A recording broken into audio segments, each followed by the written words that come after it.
edición de este video, que luego evaluaré. Le preguntaré a ustedes si les parece que es útil y que no, porque yo no soy un tipo que se espante frente a las urgencias, y tengo una manera de pensar, gracias a mi experiencia de años. Ah, bien, ahí a Hernán Leguizamón le funcionó lo del rapé. Qué bueno, sería bueno que dejen un comentario, todos los que hayan hecho lo del rapé y les haya funcionado, dejen un comentario en el video del rapé. Luego, al terminar este video, les voy a pedir a ustedes que ustedes opinen, porque yo soy de la idea de que hay que considerar siempre, ¿no? Muy ascendente Capricornio, yo soy de Sagitario, pero ascendente Capricornio, entonces busco un equilibrio. Hay que considerar las peores circunstancias, hay que estar preparados para las peores circunstancias. Y desear y actuar para que las circunstancias sean lo mejor posible. Pero eso lleva al hecho de que si llego a estar en las peores circunstancias, estoy ready, estoy preparado para ello. Gatovit, como dicen en ruso, estoy gatovit, estoy preparado. ¿Ok? Pero si yo estoy en el limbo, esperando las mejores circunstancias, ¿está bien? Y de pronto se dispara todo y se complica y se transforman y termino en medio de las peores circunstancias y yo no estaba preparado para ello, realmente esa va a ser mi responsabilidad. Va a ser mi responsabilidad. Entonces,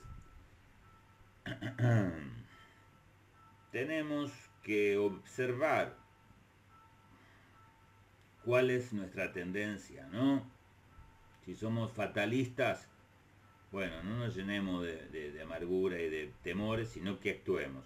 Si somos demasiado optimistas y Luna en Sagitario y está todo bien, bueno, bajemos un cambio y que esté todo bien, pero estemos previstos para que no esté todo bien. ¿Ok? Entonces, en base a eso, no con la idea de difundir pánico, ni temor, ni nada de eso, este video va a ser un video de análisis. A estas alturas es un poco difícil hacer análisis, digamos, yo tengo una serie de variables que puedo considerar, astrológicas, políticas, económicas, experienciales, a pesar de toda mi vida, puedo considerar todo mi conocimiento, puedo considerar todas las variables que manejo dentro del terreno de los conceptos y los modelos psíquicos del ser humano, de los modelos sociales, de los modelos económicos y todo eso, y puedo llegar a adelantarme a los sucesos un poco. Obviamente no tengo todas las variables. Entonces, por ejemplo, el año pasado y el anteaño pasado advertí sobre que este año íbamos a empezar en un proceso de cambio mundial, implicando lo económico, etcétera, etcétera, que iba a haber una gran crisis. Cuando hablé de la Argentina en particular y de Neptuno en la 6, dije que podía haber epidemia, dije que íbamos a tener un problema con los trabajadores del Estado, con los trabajadores de la salud, con el sistema de la salud. Cuando hablé de la Luna en 12, con todas las cuadraturas que recibe de la revolución solar de la Argentina del 2019 al 2020, julio a julio, también hablé de el padecimiento, el sufrimiento, la enfermedad, Luna en 12 puesta en la casa 6, el eje 6-12, el eje del sacrificio y la enfermedad, y las epidemias. No dije, pero no podía yo saber, no tenía los elementos para prever la cuestión puntual y decir esto va a ser una epidemia mundial. Sí preví la parte comercial, no preví la otra parte. Lo señalé al pasar, pero obviamente no tengo todos los elementos. Si no, yo sería algo así como Dios, ¿no? Y soy el hijo unigénito de Dios, pero no Dios. Una mentira. Entonces, bueno, trato de ir evaluando. Pasa que las circunstancias rápidamente mutan, cambian, ¿no es cierto? Se potencian, se despliegan exponencialmente, están subiendo, ¿no? Y hay que estar considerando rápidamente todas las variables que uno tiene a la mano. Y por supuesto existe el factor humano. El factor de la estupidez humana es el que nos ha llevado hasta aquí. Y ese factor es un imponderable. Quiere decir, no puede ser exactamente mesurado para saber qué rumbo tomará y qué incidencia tendrá en los acontecimientos. O sea, la estupidez de lo demás puede afectarlo a uno, ¿no? Por más que uno esté muy ordenado en un montón de cuestiones, ¿sí? el otro, no sé, se pone a quemar cubiertas al lado y el humo contaminante me llega a mí, aunque yo no tenga nada que ver con eso. Eso es algo que no se puede ponderar, ¿entienden lo que estoy diciendo? Bien, este video entonces, un video para hablar un poco del clima astrológico más en detalle, y socioeconómico y político mundial, y las circunstancias, y el posible derrotero de las circunstancias, va a ser, como dije en el video del 2015 y en toda mi serie de videos sobre astrología mundana, una hipótesis. Tiene que quedar claro que es una hipótesis. Una hipótesis de las posibilidades y qué medidas habría que tomar frente a una perspectiva, digamos, que objetivamente señale sea dentro del peor escenario posible. Dentro del peor escenario posible, tengo que estar preparado. A mí me ha pasado muchas veces esto. Les voy a contar una anécdota personal brevemente. Cuando yo tenía... que me ha pasado muchas veces. La primera vez cuando tenía 18 años. 18 años, yo tenía un velero aquí cerca de donde vivo ahora. Vivía en esta misma casa donde estoy ahora. O sea, hace de eso como, no sé, 40 años. No, menos de 40 años. 30 y pico de años. Y tenía yo un velero chiquito, un Optimis, un velero de 2 metros. Entonces yo, en mi cosa adolescente, le pongo una vela más grande, frontal, se llama Spinnaker, se llama la vela, ¿sí? Y bueno, un día decido estrenarlo, lo arreglé con fibra de vidrio, le puse un timoncito, hice toda una cantidad de cosas, quedó muy bonito y dije, bueno, hoy lo voy a estrenar. Yo iba a salir con el velero y... estoy hablando de un adolescente de 18 años, ¿está bien? Ya estaba medio como ahora, bastante raro, pero bueno, igual no dejaba de ser un adolescente. Entonces, cuando voy a salir, me detiene un hombre, se llamaba David, Buda lo tenga en su seno, y él ya era grande, David, y vivía en una casa de troncos, David, porque ahí se inundaba el río de la Plata, llegaba hasta ahí, vivía en una casa de troncos. Entonces él baja y me ve que estoy empujando mi velero hacia el agua, y me dice, ¿no trajiste el salvavidas? Y yo tenía un salvavidas acá en mi casa, un buen salvavidas, ¿no? Con cuello, con luz, con silbato, un buen salvavidas, la verdad. Y yo, ¿sabes que me lo olvidé el salvavidas? Me dice, bueno, anda a buscarlo y salí después. Y yo dije, no, pero, ¿qué me puede pasar? A ver, es un día de sol, voy a salir a dar una vuelta. El velero tiene de por sí una especie de asiento que está sellado, o sea que tiene aire y es de fibra de vidrio, o sea, es casi imposible que se hunda. Es casi imposible que se hunda, dije. Entonces digo, ¿qué puede pasar? O sea, el velero no se va a hundir. Yo me quedo agarrado al velero de última instancia, me van a venir a buscar. No puede pasar nada. No, me dice, no, me dice. ¿Por qué no te llevas? Yo encontré un salvavidas acá en la playa, me dice. Era una porquería. Él había encontrado un salvavidas antiguo, viejo, abandonado, con unas placas de corcho acá y una plaquita atrás, con unos ganchitos. Era algo que, corcho además, el corcho se va llenando de agua cuando está un tiempo en el agua, ¿no? Y era viejo, era un salvavidas que tendría 20, 30 años. Y él lo encontró en la playa porque el agua expulsa lo que no quiere. Me dice, ¿por qué no te llevas este salvavidas? Bueno, está bien, digo yo pensando que es pesado, está bien, dame el salvavidas, lo pongo.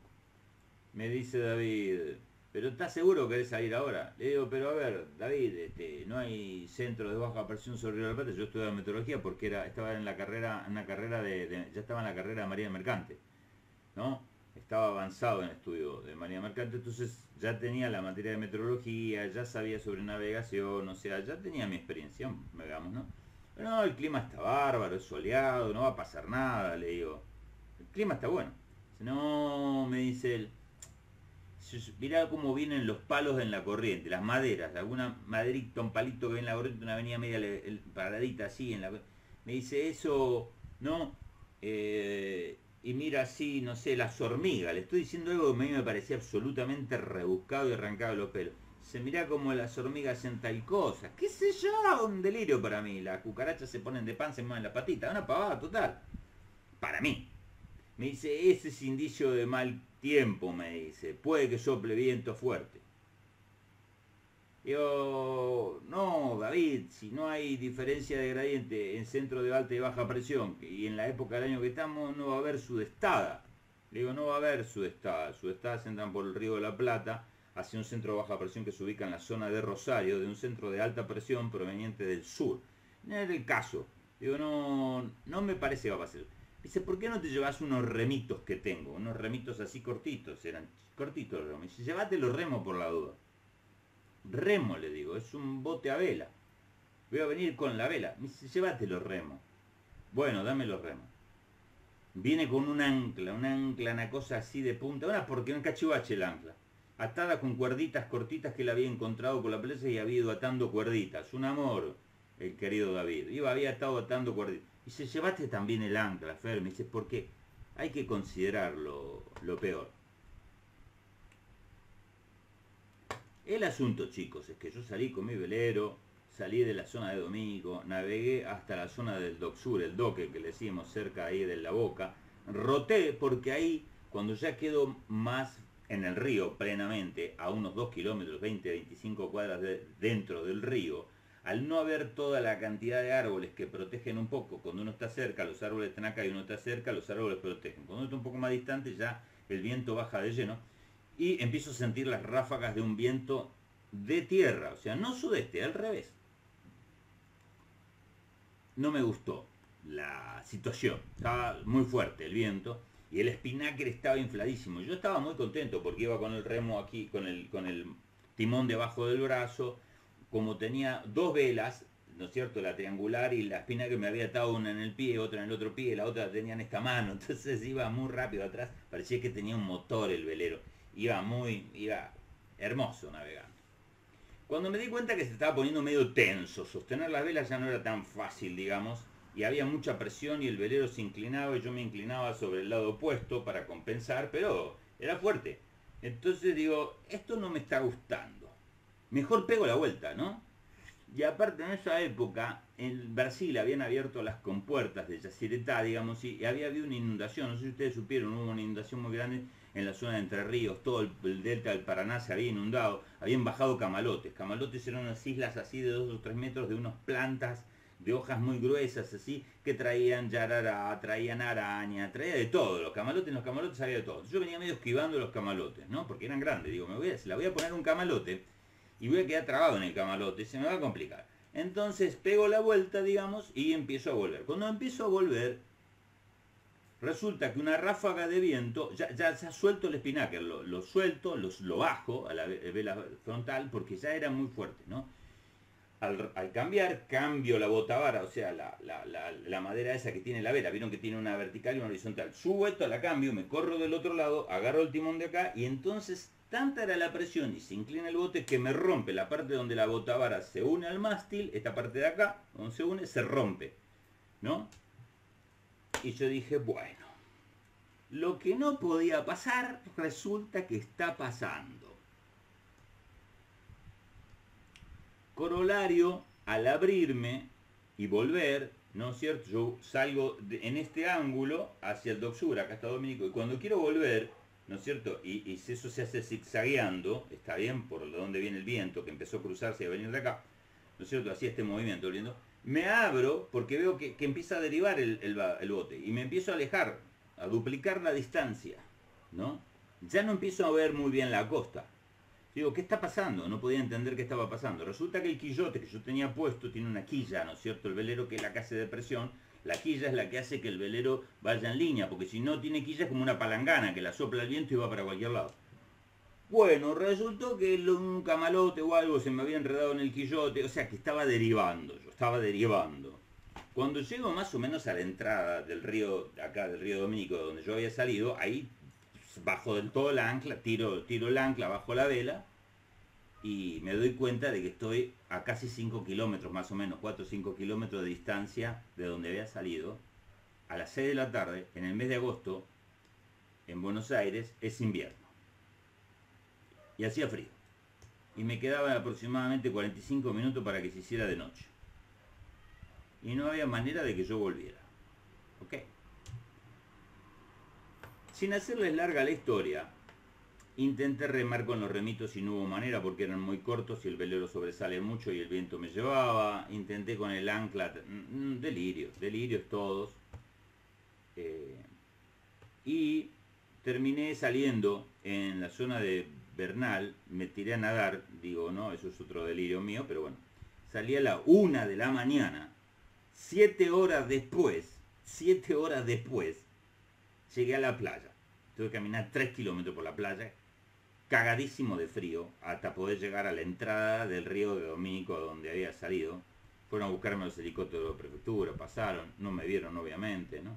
¿Por qué me tiré el agua? Bueno, porque el agua estaba tibiecita, porque afuera hacía frío, y claro, y el agua me golpeaba, porque el bote no se hundió, pero golpeaba contra el agua, golpeaba contra el bote, el agua me servía. Y yo dije, tan lejos no estoy, seguramente podré llegar nadando. Además tengo el salvavidas de corcho. Bueno, resultó que el salvavidas de corcho me hizo flotar mucho, me alejó más, el viento me llevó, no pude llegar a mi bote. Cuando me saco el salvavidas para llegar al bote, pues resulta que dije, me voy a quedar sin salvavidas el bote, dejo de ver el bote, porque mi cabeza estaba a esta altura del agua y ya lo pierdo, ya no lo veo más, quedo perdido en medio del río. Y después el salvavidas, que estaba hasta por acá, se llena de agua y se hunde.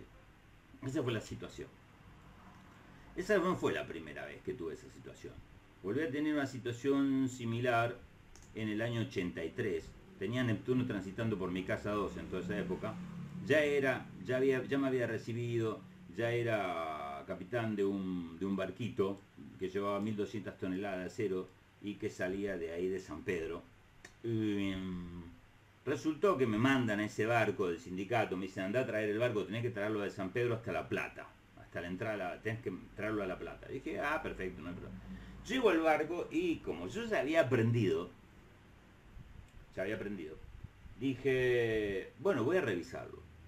Me encuentro con que el bote que salvavidas, estaba con un rumbo, con un agujero, rumbo le decimos en el lenguaje marítimo, un agujero de este tamaño, tenía el bote. Digo, no, llamo por teléfono al armador, el armador es el dueño, la empresa dueña del barco, y digo, no, mirá, yo no voy a salir con un barco que no tiene bote salvavidas. Me dice, pero, mirá, me dice, no me hagas problemas, porque yo necesito traerle a 1200 toneladas de acero, ¿no? Y yo tenía 21 años, ¿no? Era muy joven. Dice, venite salí con el barco.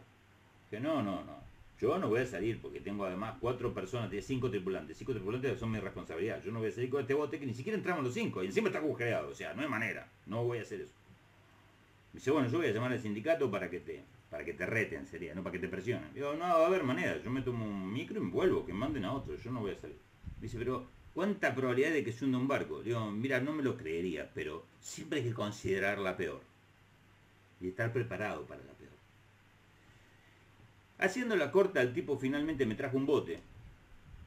El sindicato me presionó y me trajo un bote de esos de remo para remar por un laguito chiquito en los lagos de Palermo, una cosa así, un bote de paseo. No era un bote salvavidas exactamente, con un par de remos. Y el sindicato me dijo, ya tenés tu bote, no jodas, salí así. ¿Saben qué pasó? Nos agarró uno de los peores temporales en 20 años, que fue el famoso temporal de Dolores. Entrando a La Plata, ¿sí? Se me había roto la máquina. En Rosario más abajo, en San Pedro mismo, tuve que desembarcar gente, así que veníamos remolcados por otro barco de la empresa, que nos llevó a el SOM, Sindicato Obrero Marítimo, un desastre. No, pero yo pertenecía a otro sindicato. Y patrones y capitanes de pesca. El asunto es que cuando estamos bajando de Isla del Quemado frente a Uruguay, rumbeando hacia La Plata, yo veo en el horizonte el yunque, que se llama, que es un cumulonimbus grandote. Un cumulonimbus es una nube que se forma porque la cuña de aire frío viene entrando, el aire caliente sube y acá forma un gran cúmulo, una gran nube enorme de tormenta. Yo dije, esto se va a poner heavy. Nadie me creyó. Yo en broma dije, esta es la calma, y estaba todo muy tranquilo. Esta es la calma que precede a la tormenta. Se alzó tremendo temporal. Nosotros sin máquina, yo solamente con 3 tripulantes había tenido que desembarcar a 2. Y entramos a La Plata, y cuando estamos entrando a La Plata, el barco que iba adelante, el capitán, le agarra pánico, me corta el cabo de remolque para zafar él. Entonces yo mando a fondear el ancla, y cuando el buque chicotea por el ancla, ¿no es cierto?, golpea contra la roca al entrar a La Plata y se hace un agujero así enorme en la segunda cubierta, en la segunda bodega. Tenía 2 bodegas de proa y la que seguía. En la segunda bodega, que sería casi la de popa, se nos arma un rumbo.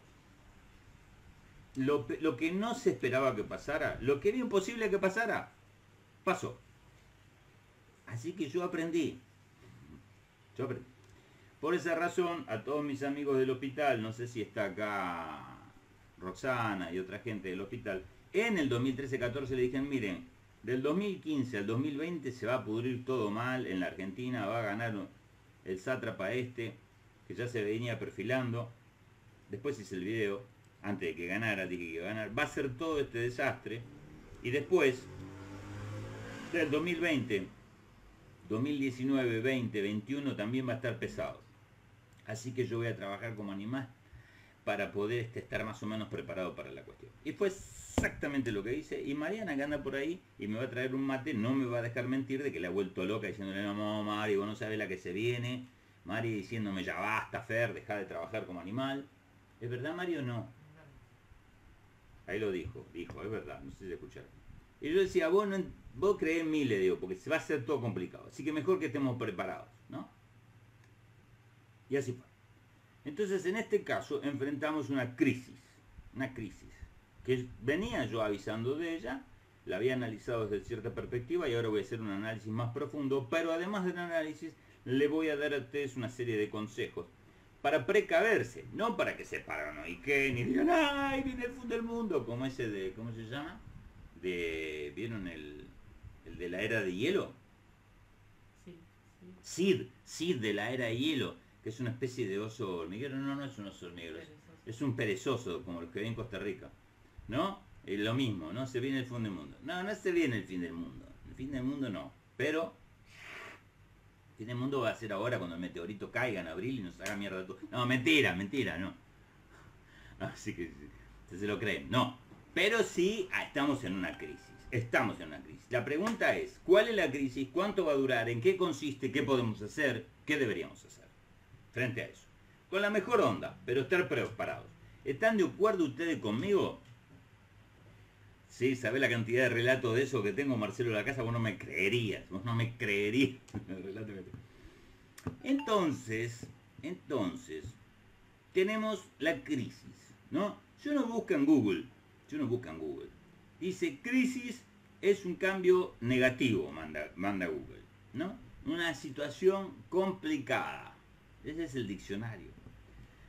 Difícil e inestable durante un proceso. Primero que nada, me interesa rescatar esto de proceso. ¿Ok? En algunos casos también hace referencia a una situación de carestía, que viene de carencia, carestía, ¿no? Y o escasez. O sea, marca la cuestión de una falta. Se dan cuenta que hay una cuestión de falta ahí, ¿no? La palabra crisis proviene del latín. Eso yo se los había contado a ustedes, que hay varias, digamos, está la etimología del estudio de la palabra crisis del chino, ¿no? Que significa que también puede ser entendida como oportunidad, pero en el caso particular nuestro, del español, la palabra crisis tiene su etimología, ¿no es cierto? Se las voy a leer de acá, que yo se las expliqué una vez cuando hablé de Planeta Urano. Y esta vez se las voy a leer directamente para que vean que lo que yo dije en ese momento no era un delirio. Viene de críos, como le había dicho a ustedes, o de crisis literal del griego, pero con K. Y crisis es una palabra que señala decisión. Uno dice, crisis señala decisión. Sí. Eso me suena a algo muy decidir y actuar, ¿no? Están ligadas. Y crisis, como la inestabilidad, como todo lo que acabo de decir recién, ¿no es cierto? De la inestabilidad, la imprevisibilidad. ¿Está bien? ¿No? Lo que me sorprende y emerge allí y me desestabiliza, ¿está bien? E impide que lo que el ego, Leo, tiene planeado acontezca, ¿no? O sea, vamos a tener que las crisis, las podemos ver desde lo plutoniano, lo uraniano y lo neptuniano, que son los que rompen con el orden, rompen con el orden, esos tres rompen con el orden. Fundamentalmente tenemos el primero, Urano y Saturno, es interesante, son los planetas regentes de el signo de Acuario, que es el signo de la crisis. ¿Ok? Y uno dice, che, de vuelta, ¿por qué es signo de la crisis? Fer. Bueno, miren, es muy sencillo, está en tensión al orden establecido, ¿está bien? Lo concreto, lo sustancioso, la base firme. Y uno dice, base firme suena a tierra. ¿Cuál es el primer signo de tierra, gente, que hace de base firme en el zodíaco? Tauro. Ah, claro. ¿Qué es lo opuesto y complementario a la base firme, la sustancia, lo concreto, lo existente, lo palpable de Tauro? Bueno, el vacío, la falta, la muerte. Escorpiano. Tenemos el bios, zoe, en griego, también la vida taurina, está bien, con toda su exuberancia y proliferación y soporte vital terrestre, tierra, ¿no? Y Escorpio como ese vacío, como ese pantano dilusorio de todo esto, donde los extremos se juntan. La imagen del pantano es ideal, porque el pantano es un lugar peligroso, contaminante, tóxico, pero curiosamente también es de donde emerge toda la vida. Del pantano. Los pantanos emerge la vida. Todo el caldo de cultivo bacteriológico y todo eso está en los pantanos, ¿no? Son muy vitales los pantanos. La vida y la muerte ahí son uno. Y por eso es difícil de entenderlo, porque uno tiende a dividir, a fragmentar y pensar que todo eso está junto, no cierra la psiquis convencional. ¿Cachai? Bien. Urano entonces, Acuario, el signo de Acuario, ya lo he explicado muchas veces, está en tensión al eje Tauro-Escorpio. Quiere decir que está, digamos, desestabilizando por tensión, por fricción. Las cuadraturas son fricción, exigiendo, friccionando, limando, ¿no es cierto?, ese eje, porque si no todo quedaría estático, dado que Tauro-Escorpio es un eje fijo, inercial. Entonces todo quedaría así, cristalizado. Yo estaría, ¿no? Yo lo fijo, ¿no? Es como que yo inspiro y me quedo fijo, ¿no? Apnea, me voy a morir. Entonces hay que favorecer el dinamismo y la creatividad, la emergencia de nuevos órdenes. De eso se encarga Acuario. Claro, está en oposición, está pegándole en la cara así a Leo, como centro egoico de está todo bien, yo sé lo que pasa, esto del coronavirus es una gilada, Leo está así. No, bueno. Urano y Acuario vienen y dicen, ¡pah! Como esa caricatura que hay por ahí de, voy a hacer una especial, ¿no? De Batman y Robin. Robin diciendo está todo bien con el coronavirus y Batman pegándole un bife así, diciendo de callate Gil, ¿no ve que tenemos Urano en Tauro y tenemos todo ese estelio en el último grado de Capricornio? Capricornio es el orden y la ley establecida, y Plutón, Saturno, Júpiter, todos ahí en el último segmento, están tirando todo abajo, están rompiendo con todo eso. Sobre todo tomando en cuenta que el tercer decanato de Capricornio es regencia de Saturno en self, en persona, dentro de la nomenclatura clásica. Creo que estoy siendo bien gráfico para que todos me entiendan, ¿verdad? Entonces, la crisis es eminentemente uraniana, es un factor uraniano. Urano, donde va, sacude todo y pone crisis, pero también es una puerta. Y sobre todo, volvemos a la etimología, es una oportunidad en chino, sí, pero en base a la decisión del griego, no del griego de un griego, digo, de la etimología de la palabra en griego, crisis, críos, o sea, esta cuestión de que hay que decidir. En las crisis son momentos en que las cosas se ponen de tal manera que uno tiene que tomar decisiones. Muy importante esto. Y uno dice, pero eso no tiene que ver con Aries, como dijo antes este Fer, Urano. Sí, es que Urano es el regente jerárquico de Aries. Mercurio es el esotérico, ya lo expliqué en mi curso de astrología. Y Urano, de hecho se los recomiendo, dicho sea de paso, ahora viene el cartelito donde digo, hagan el curso de astrología para todos. Pero no tengo cartelito, así que no lo voy a poder decir. Habría estado bueno. Che, ¿por qué no me hacen un cartelito de curso de astrología para todos? Y de paso me alcanzan un mate, por favor. Dos, y ninguna de las dos me puede alcanzar un mate o hacer un cartelito. Entonces, los tres acá conviviendo nos vamos a matar. Tenemos que Urano es el regente jerárquico de Aries. Entonces uno dice, con razón hay una relación estructural, porque una crisis significa que se abren una infinita cantidad de posibilidades y que la cosa no va así lineal, no va en lo obvio taurino. ¿Dónde está la comida? En la heladera, es obvio, anda a buscarla, ¿no? No es obvio de ese estilo, no es con anteojerita la cosa, obvio, ¿no es cierto? Delante, vía, camino, el camino que tengo delante. No, cuando está el Tauro ahí firme, ¿no? Como el toro, caminando pesado en el camino de lo obvio que tiene delante, el camino, ¿no? Y va siempre a comer pasto al mismo lugar el toro.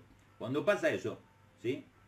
Por eso es tan fácil torearlo, digamos, si uno tiene cojones para torear un toro, ¿no? Porque el toro avanza sobre la capa, sobre lo que uno le muestra. Él ve eso y ahí se manda, ¿no? Y oso le hace uno, ¿no? Bueno, ole, ¿no? Que quede constancia que estoy absolutamente en contra de la tauromaquia y el maltrato de los pobres animalitos. Absolutamente en contra. Me parece un nivel de idiotez increíble, ¿no? Bueno, y de insensibilidad y de brutalidad. Bueno, al margen de eso, habrán visto ustedes que los toros son así. Tauro es así. ¿Y qué pasa cuando hay crisis? Cuando hay crisis, el toro que va así muy tranquilo por el camino, se abre una infinidad de posibilidades. No hay más camino. No hay más camino. Entonces, ¿qué hace el toro? ¿Se queda paralizado? No. La crisis implica decisión. Por eso, crisis viene del verbo crino en griego, y quiere decir yo decido, separo, juzgo. Y uno dice, wow. ¿Y eso, Fer, cómo se relaciona con la astrología? Dijiste Aries recién, Aries decisión. Sí, Aries es el signo antisticial de Virgo. Quiere decir que entre Virgo y Aries hay un secreto camino. Hay una conexión secreta ahí. Por eso los Luna en Aries tienen una cosita media rompe de orden que uno dice, ¿pero qué soy? ¿Un Luna en Virgo o Luna en Aries? Es que la Luna en Aries antisticial es en Virgo. Y los Luna en Virgo son un poco agresivos a veces con sus manías. Vos decís, ¿pero qué sos? ¿Virgo o Aries? Es que tengo el antisticio ahí. Dice uno, ahora entiendo. Entonces esto que vos estás diciendo significa... Gracias, Mario. Namaste. Esto que vos estás diciendo significa, claramente, está esta cuestión de yo decido, Aries, también juzgo, y separo, discrimino. ¿Qué entonces estaríamos diciendo acá? Que dentro de crino, yo decido, dentro de la etimología de crisis, está el caos que se me da. Pero es un caos exactamente, es el estilo del caos neptuniano donde no entiendo un carajo, porque en el caos neptuniano, los tránsitos de Neptuno implican una total dilución. Todavía no llegamos ahí. Cuando Neptuno entre a Aries, los voy a querer a ver a todos. Cuando Neptuno entre en Aries, agárrense las chanclas, los calzones, agárrense todo porque va a estar bien denso va a estar. Pero bueno, por el momento está todavía ahí a los 19-20 grados de Piscis, así que lo vamos a dejar así. Hay que ver si estoy vivo para esa época para decirles qué significa.